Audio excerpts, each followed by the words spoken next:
Something else I want to mention about code completion. In the latest version of Xcode 26, you now have Apple Intelligence, which gives you some enhanced code completion.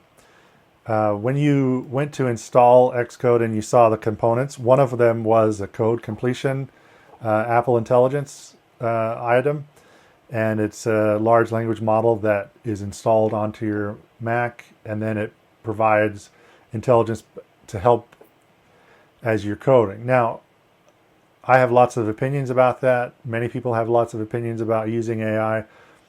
I think it's an important tool. I think it's something you need to use to figure out how to leverage that. But this, again, personal opinion here.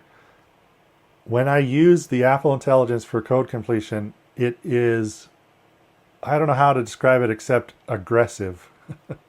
Meaning it's going to suggest things that are wildly not related, and it tries to do things for you almost too much. So my advice, and again, personal opinion here, you can code however you want. My advice is to turn that off. If you go into settings and you come down here, it's this predictive code completion. Now, I'm not using that, but if you happen to want to use it, go ahead and download it and reference it.